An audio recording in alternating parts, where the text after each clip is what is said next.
नमस्कार, मैं हूं आपके साथ मयंक। आज 14 तारीख है और देखिए इस वक्त जंग से जुड़ी सबसे बड़ी खबर। अब अमेरिका और ईरान की इस जंग में सऊदी अरब और यूएई की भी एंट्री हो गई है। देखिए हमने देखा अब 5 अरब देश जिन पर लगातार ईरान हमले कर रहा था, उसके बाद अब हालात ये हैं कि सऊदी अरब पर भी हमले शुरू हो गए हैं, यूएई पर भी हमले शुरू हो गए हैं। जो लेटेस्ट रिपोर्ट है, पहले हम चूंकि सऊदी और यूएई के दोनों नए डेवलपमेंट्स हैं इसलिए इनकी बात करना बेहद जरूरी है। सऊदी के ऊपर हुतीज ने बड़ा हमला किया है। जब आप ये कहते हैं कि हुती ने अपनी मिसाइल से हमला किया तो उसका दूसरा मतलब यही होता है कि ईरान की मिसाइल से हुती ने हमला किया है। और देखिए हुती के हमले में बताया जा रहा है कि जो अबा एयरपोर्ट है सऊदी का, इस पर बैलिस्टिक मिसाइल्स ने सीधा हिट किया है, इस तरह की खबरें आ रही हैं। और सऊदी के ऊपर कई ड्रोन से भी अटैक किए गए हैं। ये लेटेस्ट अपडेट्स है। और उसके बाद सऊदी का जो एयर स्पेस है, यहां पर एंट्री करने से जो अलग अलग एयरलाइंस हैं, या तो उन्होंने अपने डायरेक्शंस चेंज किए हैं या वो उनमें एक डर का माहौल है कि सऊदी के ऊपर कहीं पे जो है कहीं हिट ना हो जाए प्लेन। इस तरह की खबरें कल हमने देखा था। सऊदी ने जिस तरह से यमन पर स्ट्राइक की, सना इंटरनेशनल एयरपोर्ट पर स्ट्राइक की और ईरान के एक जहाज को लैंड करने से रोका गया। हालांकि बाद में वो लैंड हो गया, लेकिन उसके बाद ये स्ट्राइक जो सना इंटरनेशनल एयरपोर्ट पर हुई, सऊदी की तरफ से हमले किए गए, उसका बदला लेते हुए अब हुती ने सऊदी के खिलाफ जंग का ऐलान कर दिया है। देखिए डोनाल्ड ट्रंप की मोहम्मद बिन सलमान से बात हुई फोन पर। और देखिए ये बात भले यमन से आपको ऐसा लग सकता है, जो कि एक्सपर्ट मान रहे हैं कि सऊदी अरब ने जो है वो यमन पर हमला किया और हुतीस को लेकर उनका तनाव है, लेकिन बात इतनी सरल नहीं है। देखिए डोनाल्ड ट्रंप की मोहम्मद बिन सलमान से बात होती है, उसके बाद सऊदी अटैक करता है यमन पे। एक बड़ा प्लान तैयार हो चुका है। यमन का क्या करना है, हुती का क्या करना है, लेबनान में हिजबुल्लाह को कैसे निशाना बनाया जाएगा, लेबनान को लेकर फाइनल जो है वॉर की सिचुएशन क्या रहेगी, और गजा को लेकर क्या किया जाएगा। ईरान के साथ तो जंग चल ही रही है, यानी ईरान और उसके जितने एलाइज हैं इनके खिलाफ एक बड़ी प्लानिंग के तहत अब ऑपरेशन शुरू हो गया है। देखिए अगर हम यूएई की बात करें, हॉर्मुज में ईरान की तरफ से 2 जहाज़ों पर हमला किया गया है, मोम्बासा पे और बाहिया पे। ये दोनों हमले बैलिस्टिक मिसाइल से किए गए हैं और जिसमें बताया जा रहा है दोनों जहाज़ों को बड़ा नुकसान हुआ है। इसमें कई लोगों की मौत की भी खबरें हैं और कई लोग घायल भी हुए हैं, इस तरह की बात बताई जा रही है। और उसके बाद यूएई की तरफ से आपत्ति जताई गई है जिस तरह से हमले किए गए इन दोनों जहाज़ों पर। ईरान की तरफ से जो स्टैंड है वो यही है कि ये गलत तरीके से जो है वो पार करना चाह रहे थे हॉर्मुज को, जबकि यूएई ने जो है वो ईरान पर आरोप लगाए हैं कि बिना किसी उकसावे के जो है वो ईरान की तरफ से ये हमले किए गए और यूएई के जहाज़ों को और क्रू मेंबर्स को जो है निशाना बनाया गया। इस तरह के बयान यूएई की तरफ से और ईरान की तरफ से आए।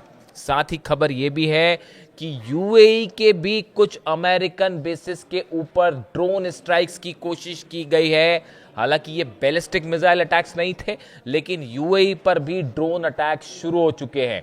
यानी जो जंग का इस वक्त का बड़ा डेवलपमेंट है कि अब सऊदी की भी एंट्री है और यूएई की भी एंट्री है।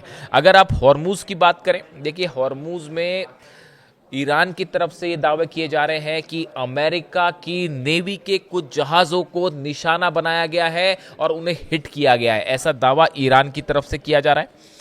लेकिन अगर हम अमेरिका के हमलों की बात करें, अमेरिका ने पिछले 24 घंटे के अंदर, खास तौर पर बीती रात, ईरान के 170 लोकेशंस पर जो है वो मिसाइल हमले किए हैं।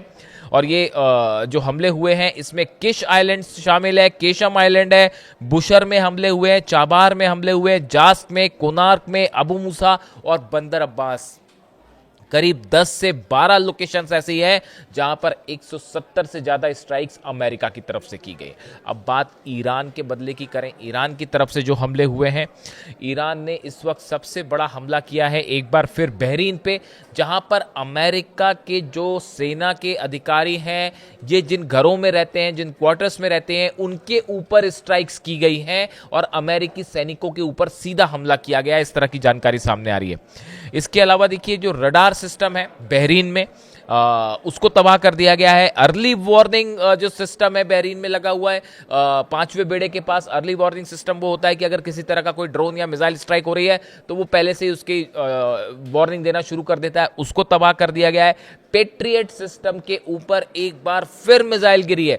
देखिए, कल भी पेट्रियट और थार्ड को निशाना बनाया गया था और अब एक बार फिर पेट्रियट सिस्टम बहरीन में आज सुबह सुबह उस पर मिसाइल्स दागी गई हैं, जो खबरें अब सामने आ रही है।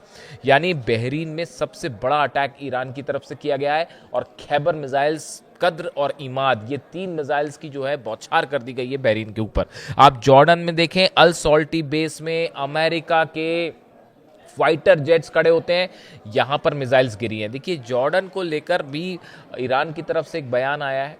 ईरान का ये कहना है कि जॉर्डन के लोग जो हैं वो हमारे निशाने पर नहीं है, उनसे हमारी कोई दुश्मनी नहीं है। हम सिर्फ जॉर्डन में उन बेसिस को निशाना बना रहे हैं जहां पर अमेरिका के सैनिक और अमेरिका के जहाज मौजूद हैं। बहरीन से देखिए, बहरीन और जॉर्डन ये दोनों जगह ऐसी हैं जहां से अमेरिका के फाइटर जेट्स टेक ऑफ कर रहे हैं और ईरान पर हमला कर रहे हैं।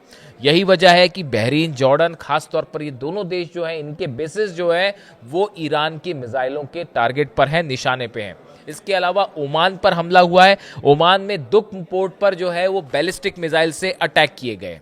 इसी तरह यूएई की बात करें, यूएई में जो यूएस प्रेजेंस है जहां पर मिलिट्री का, उसके ऊपर बड़ा ड्रोन मूवमेंट देखा गया है और कई ड्रोन्स जो हैं उनसे अटैक की कोशिश की गई है। ये हिट हुए हैं, नहीं हुए, इसकी जानकारी अभी कोई पुख्ता जानकारी साफ नहीं है, इसलिए अभी इस पर कोई दावा करना ठीक नहीं होगा। हालात कुल मिला के ये हैं। ये बात हुई अरब देशों की, सऊदी की, यूएई की, हूती की, यमन की। ये सब के सब इन्वॉल्व हैं। ईरान पर भयंकर हमले हो रहे हैं। इस बीच अब हॉर्मूज को लेकर एक नई जंग छिड़ती दिख रही है। देखिए, हॉर्मूज में ईरान की सेना ने ड्रोन अटैक और मिसाइल से अमेरिका के जहाज़ों को थोड़ा पीछे हटने पर मजबूर कर दिया है। और बताया भी जा रहा है कि अब्राहम लिंकन को भी मैंने बताया था कि पीछे खींचा गया है, कहीं सीधा मिसाइल हिट ना हो जाए। यानी हॉर्मूज में आप देखिए, एक आर पार की जंग, एक बड़ी जंग छिड़ चुकी है। सीज फायर इस फायर की बात सब खत्म हो गई।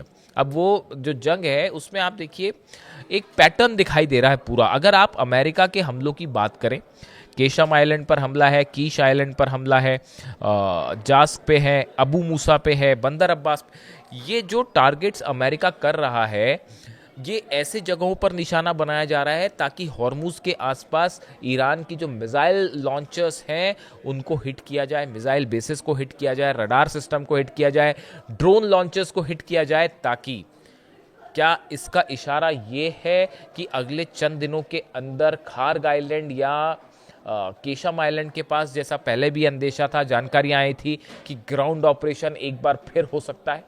यानी जिस ग्राउंड ऑपरेशन को लेकर पिछली बार अमेरिका पीछे हट गया था और ये बताया गया था डोनाल्ड ट्रंप को कि बड़ी कैजुअलिटी होगी अगर आप वहाँ पर बूट्स ऑन द ग्राउंड करते हैं, सोल्जर्स को अगर आप उतारते हैं खार्ग आइलैंड पर या केशम आइलैंड के आसपास, तो बड़ा नुकसान होगा। लेकिन क्या अब ये हमले एक बार फिर ये बता रहे हैं कि ग्राउंड ऑपरेशन के पहले के लिए तैयारी शुरू हो चुकी है? देखिए, बड़ा बयान डोनाल्ड ट्रंप की तरफ से। डोनाल्ड ट्रंप के सब बयानों पर नज़र रखने की ज़रूरत है, क्योंकि डोनाल्ड ट्रंप अक्सर अब चीज़ों को रिवील कर देते हैं, यानी वो चीज़ें हों इसके पहले उनके दावे चले आते हैं। अब उनकी तरफ से जो बयान आया है, उनकी तरफ से कई बयान आए तमाम, वो गार्डियन बनना चाह रहे हैं, कह रहे हैं हॉर्मूज का गार्डियन, मतलब अभिभावक जो है, हॉर्मूज अब अमेरिका के कंट्रोल में होगा और हम 20% वहाँ पे टोल वसूलेंगे जहाज़ों को सुरक्षित निकालने के लिए। वो एक अलग बात है, ऐसे बयानों का कोई मायने नहीं है, कोई मतलब नहीं है, जब होगा तब की तब देखी जाएगी। लेकिन अभी फिलहाल हालात ये है कि डोनाल्ड ट्रंप का एक अहम बयान है जो ये कह रहे हैं कि अभी ये जंग 2 से 3 सप्ताह और चल सकती है। यानी इसका मतलब ये है, अगर डोनाल्ड ट्रंप ये कह रहे हैं कि अभी 3 हफ्ते और जंग चल सकती है, यानी अमेरिका के सेंटकॉम ने, अमेरिका की सेना ने ईरान को लेकर कोई एक प्लान तैयार कर रखा है, जिस प्लान को पूरा करने में करीब 3 हफ्ते यानी 21 दिन लग सकते हैं, ऐसा अमेरिका का मानना है। अरब देश इन्वॉल्व हो चुके हैं, सऊदी इन्वॉल्व हो चुका है, यूएई इन्वॉल्व हो चुका है, और बड़ी साधारण सी बात है, सऊदी की एंट्री जो है डोनाल्ड ट्रंप के फोन के बाद हुई है। ऐसे में सवाल ये है कि क्या अगले 21 दिनों के भीतर हम वो ऑपरेशन देखने जा रहे हैं जो अमेरिका पहले नहीं कर पाया? देखिए, बड़ी गौर करने वाली बात है कि अभी तक इजराइल पर हमले नहीं हुए हैं और इजराइल का भी कहना है कि हमने अभी तक ईरान पर हमले नहीं किया। हालांकि बंदर अब्बास पर जो बुशर में जो हमले हुए, न्यूक्लियर प्लांट के आसपास। इसमें ऐसा तमाम एक्सपर्ट दावे कर रहे हैं कि इसमें इजराइल का हाथ था और इजराइल के जेट्स ने यह हमला किया था, और इसी को लेकर रूस भी खासा नाराज है। अब इन हालात में इजराइल की तरफ से अभी सीधा कोई ऑपरेशन लॉन्च नहीं किया गया। क्या इस बात का इंतजार है कि सही वक्त पर इजराइल की तरफ से हमले किए जाएंगे? देखिए, ईरान में इस समय बड़े स्ट्राइक्स हो रही हैं, इसमें कोई दो राय नहीं है। वाटर इंस्टॉलेशंस तक को निशाना बनाया गया है, यानी जो पीने के पानी की फैसिलिटीज है, खेतों में सिंचाई के पानी की जो व्यवस्था है, उस सिस्टम को भी निशाना पहुंचा दिया गया है। बिल्कुल करबला की जंग की तरह, जहां पर जो है इमाम हुसैन को पानी देने से इनकार कर दिया गया था, बिल्कुल वैसी हालत अब ईरान में भी देखने को मिल रही है। इसीलिए अक्सर लोग कहते हैं कि अब ये करबला की जंग है। अब इस हालात में देखिए, जो स्ट्राइक्स हैं ईरान में, इससे बड़ा नुकसान हुआ है ईरान का, इसमें कोई दो राय नहीं है। लेकिन ईरान की तरफ से जिस तरह से पलटवार किए जा रहे हैं, देखिए ईरान अकेला लड़ रहा है। रूस की और चीन की तरफ से जो मदद है वो लॉजिस्टिक मदद है, लेकिन जंग ईरान ही अकेला लड़ रहा है। और जिस तरह से अरब देशों को आप देखिए, जॉर्डन पर हमले हैं, कुवैत पे हमले हैं, इराक में लगातार कुर्दी ठिकानों पर जो है वो हमले हो रहे हैं। इसके अलावा कतर पर हमले हो रहे हैं, ओमान पे हमले हैं, यूएई पे, सऊदी पे। आप देखिए, एक साथ जो है 8 अरब देश ऐसे हैं जो इस समय ईरान के टारगेट पर हैं, अमेरिका के बेसिस टारगेट पर हैं, अमेरिका के command centres, radar system, early warning system, सब के सब इस समय बैलिस्टिक मिसाइल्स के टारगेट पे हैं। यानी ईरान ने अपनी तरफ से बात साफ कर दी है कि जैसा हमला होगा उसका वैसा ही जवाब दिया जाएगा। और हॉर्मुज को लेकर एक बार फिर ईरान की तरफ से बात कह दी गई है कि हॉर्मुज पर पूरा कंट्रोल ईरान का ही रहेगा। आमने सामने दोनों के जहाज खड़े हुए हैं, लगातार मिसाइल्स फायर की जा रही हैं, ऐसे में हॉर्मुज एक बार फिर जल रहा है। और ये जंग जैसे जैसे आगे बढ़ रही है, इसका दायरा भी आगे बढ़ता जा रहा है और जंग भयानक होती जा रही है। इससे जुड़ा जो भी अपडेट होगा वो मैं आप तक पहुंचाऊंगा। Thank you so much.